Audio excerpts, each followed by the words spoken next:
साथियों, आप सब यहाँ पे आए हैं सहारनपुर प्रतिरोध कांड के प्रतिरोध में। आप सबका इतनी गर्मी में और इतनी धूप में बैठे हैं, आप सबका बधाई, शुक्रिया। ये रोहित वेमुला, ऊना, सहारनपुर, मेरठ और तमाम देश के तमाम भाग में जो दलितों के पीठ पे जो डंडे पड़ रहे हैं और जो मुसलमानों को आतंक में रखा जा रहा है, दो ही तो कम्युनिटी है, एक से देशभक्ति और एक से मेरिट, और कुछ दिक्कत हो डंडे मारो। साथियों, बेसिक बात समझने की कि आखिर इसके पीछे कारण क्या है। कारण ये है कि आप सवाल करना शुरू कर दें। जो संघ परिवार, जो मोदी योगी डुओ है और इनके पीछे जो पूरी परिवार है संघ परिवार, इनको सबसे ज़्यादा पेट में मरोड़ हो रहा है सवाल करने से। और जो सहारनपुर की भी जो घटना सामने आई है, वहाँ पे जो हमारे दलित भाइयों ने सिर्फ सवाल किया था कि आप जो है इस तरह से डीजे ना बनाएं और हंगामा ना करें। इसी सवाल करने से आपके पेट में इतना मरड़ हो गया कि आपने दलितों की बस्तियां जला दी। एक घर बसाने में लोगों की जिंदगी चली जाती है और आप गांव का गांव आप उजाड़ देते हैं और आपको शर्म तक नहीं आती। साथियों, हमें सिर्फ एक बात कहना है कि कोई गुंडा मवाली कोई घटना को अंजाम देता है तो ये समझ में आती है कि वो क्राइम है, अंडरवर्ल्ड का आदमी है, डकैत है, चोर है, लफंगा है। लेकिन आपको यहाँ पे एक बात समझनी होगी कि ये स्टेट स्पॉन्सर्ड टेरर है। ये राज्य द्वारा प्रायोजित जो है ये गुंडागर्दी है। दिन भर पुलिस अधिकारियों के सामने वहाँ पे गांव जलते रहे, डंडे पड़ते रहे, तलवार की फोटो सब अखबारों में छपी है और तब भी राज्य सरकार शांत है। साथियों, बहुत हम सवाल करते हैं कि भाई पुलिस न्याय नहीं करती है, अदालत न्याय नहीं करता है और मीडिया न्याय नहीं करती है। मैं तो कह रहा हूँ ये करेंगी नहीं, इनके जिन में कोई दिक्कत है। ये डॉक्टर अंबेडकर को आप पढ़ लीजिए एक बार फिर से, कि डॉक्टर अंबेडकर ने लिखा है। मैं इसलिए मैं कोट करना चाह रहा हूँ कि आप भीम की बात करते हैं, आप जब डॉक्टर भीम की बात करते हैं तो डॉक्टर भीम को पढ़ना जरूरी है।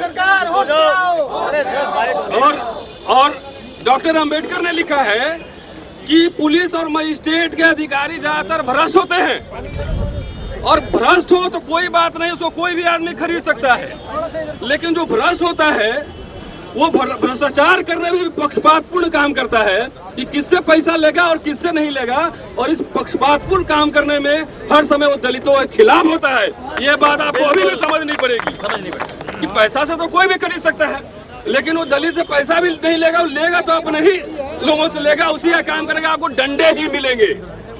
डॉक्टर अंबेडकर ने आगे लिखा है कि एक रास्ता था जहां से इन पूरी समस्याओं का समाधान तो हम नहीं कर सकते, लेकिन एक रास्ता है जहां से थोड़ा सा इस समस्याओं का समाधान हम निकाल सकते हैं। वो रास्ता है राजनीतिक सत्ता प्राप्त करने का, लेकिन उसमें भी हमें विफल कर दिया गया है। वो जो बात कर रहे थे समझिए, वो कह रहे थे कि पूना पैक्ट हुआ उस दिन हमारी सबसे बड़ी हार हुई थी, और डॉक्टर अंबेडकर उस दिन रोए थे। डॉक्टर अंबेडकर उस दिन रोए थे कि जिंदगी की मेरी सबसे बड़ी हार हुई है कि पूना पैक्ट, जो आप ये समझिए कि अगर नहीं हुआ होता तो दलितों के पीठ पे जो डंडे पड़ रहे हैं वो हाथ नहीं सरकार उखाड़ देते। आप समझना पड़ेगा, ये सरकार उखाड़ देते। आप सोचिए कि 130 हमारे जो है पेट पोसवा है ना, पेट पोसवा सांसद बैठे हुए हैं अभी संसद में, बगल में ही है यहाँ पे। 130 SC ST है और OBC को जोड़ दें तो 300 मेंबर ऑफ पार्लियामेंट है, लेकिन सब मुंह में दही जमा के बैठा हुआ है। शर्म नहीं आती, सब मुंह में दही जमा के बैठा हुआ है। कोई इस तरह के अत्याचार पे नहीं बोलता है। 2,83,000 करोड़ रुपए पिछले 35 साल में SC ST कल्याणार्थ जो है वो वापस चले गए, लेकिन ये सब क्यों नहीं बोलता है। डॉक्टर अंबेडकर जानते थे कि पूना पैक्ट होने के बाद जो हमारी राजनीतिक जो हमारी वारसें होंगी, इसी तरह का घुटना टेक, पेट पालक, रीढ़ विहीन नेता पैदा होगा। इसलिए सबसे बड़ा दोषी हमारा पॉलिटिकल क्लास है, ये बात समझना पड़ेगा। अगर आज हमारा पॉलिटिकल क्लास, आज मैं कल से ही सोशल मीडिया पे मैं लिख रहा हूँ, आज तक जहां तक मुझे पता है, मुझे करेक्ट कर दीजिएगा, हमारे SC ST, बाकी अभी छोड़िए, सब प्रोग्रेसिव लोगों की हम बात नहीं करते, हमारे SC ST सांसदों ने अभी तक कोई ये प्रतिरोध इस पे जाहिर नहीं किया है। न किसी ने कोई न्यायिक जांच की मांग की है। आप समझिए, आपको ये मुक्ति जो है, मुक्ति का एक मार्ग अभी भी बचा हुआ है। जिस दिन आप अपने गांव-गांव जाइए, घर-घर जाइए, जिस दिन आके बोट क्लब खेल देंगे देश के कोने कोने से लाकर, उस दिन संसद आपकी सुनेगी। ये लोकशाही है। आप प्रजातांत्रिक तरीके से, आप डेमोक्रेटिकली, आप जितना ज्यादा हो सकता है आप लोगों को मोबिलाइज कीजिए। जिस दिन संसद का घेराव हम करेंगे उस दिन आपको अधिकार भी मिलेंगे, सम्मान भी मिलेंगे। अधिकार, आजादी और सम्मान कभी उपहार में नहीं मिलता है, वो शहादत से मिलती है, वो पीठ पे डंडे खाने पड़ेंगे। ये आप समझते हैं कि आपको सब कुछ ये सरकार दे देगी? भीख में मांगने से तो भीख नहीं मिलता है। आपको सम्मान और आजादी कहाँ से मिलेगी? आप मरने के लिए तैयार रहिए। साथियों, ये पीड़ा है, ये वेदना है। 20 साल से मैं पढ़ाता हूँ दिल्ली विश्वविद्यालय में, और मैं ये कह रहा हूँ कि जिसमें मंत्री, नेता और अभिनेता और जज और पुलिस की मैं बात कर रहा हूँ, इस देश में कोई भी ऐसा व्यक्ति जो सवाल करता है व्यवस्था पे, वो कोई भी सुरक्षित नहीं है। मैं भी सुरक्षित नहीं हूँ। मुझे भी धमकियां मिलती हैं सोशल मीडिया पे, मुझे भी मिलती हैं धमकियां। हमने तुम्हारे धमकी से अगर डर लिए तो हो गया, फिर हो गया। आप अपने बच्चों को जाइए, जय भीम का नारा ही नहीं लगाइए, उसको भीम पढ़ाइए भी। अपने बच्चों को बहादुर बनाइए, अपने बच्चों को लीडर बनाइए। लीडर नहीं बनाएंगे, बहादुर नहीं बनाएंगे, उसको आत्मसम्मान से जीना सिखलाइए। तो हम जैसे मिडिल का आपसे भी अपील है साथियों, जो सहारनपुर में हुआ है वो दुखद है। वो जितनी उसकी निंदा करें कम है, लेकिन सहारनपुर, ऊना या रोहित बमुला, ये कोई घटना नहीं है साथियों। ये बात समझिए, ये संकेत है आपके सांस्थानिक दमन का।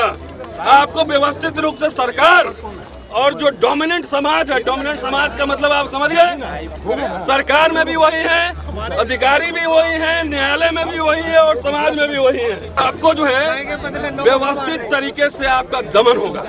साथियों, ये लड़ाई आरक्षण की नहीं है। कोई अगर कहता है तो सहारनपुर में किसी ने आरक्षण मांगने गया था, किसी ने प्रमोशन मांगने गया था, ऊना में किसी ने प्रमोशन मांगा था? नहीं। ये लड़ाई है आत्मसम्मान और स्वाभिमान की लड़ाई है। ये लड़ाई है आपके आंख में आंख मिला के बात करने की लड़ाई है, क्योंकि आपको आदत पड़ी हुई है कि आप देखना चाहते हैं कि दलित जमात जो है, दलित समाज, मालिक जी हजूर आपका पोछा लगाएंगे, ऐसे आप देखना चाहते हैं। ये चलेगा नहीं, ये चलेगा नहीं। हमारे बच्चे भी यूनिवर्सिटी में आ रहे हैं, सब जींस पैंट पहन के बढ़िया चश्मा लगा के आ रहे हैं। अरे कब तक तुम अपमानित करोगे?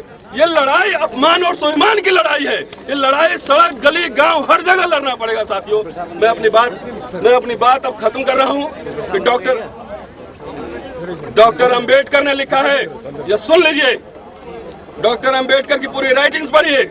Nothing is more disgraceful for a brave man than to live a life devoid of self respect. अगर आपके अंदर स्वाभिमान नहीं है, आत्मसम्मान नहीं है, तो आप जज बन जाइए, मिनिस्टर बन जाइए, आप अरबपति बन जाइए, आप इंसान के लायक नहीं है। साथियों, इसी बात के साथ मैं अपनी बात खत्म करता हूं, और ये प्रतिरोध जारी रहना चाहिए। आप सोशल मीडिया में लिखिए, आप खाली सवाल करिए। आप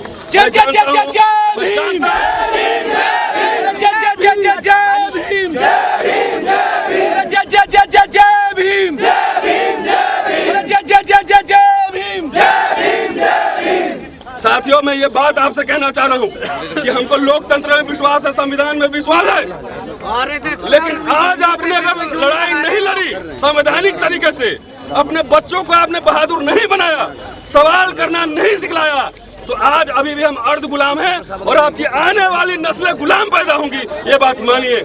इसलिए घर घर जाइए, गांव गांव जाइए। और ठीक है, एक जीवन मिला है, कोई 80 साल जिएगा, कोई 60 साल जिएगा, लेकिन किन शर्तों पे हम जिएंगे, ये हमारे लिए यक्ष प्रश्न है। ये हमारे लिए सबसे इम्पोर्टेंट है। जय भीम साथियों।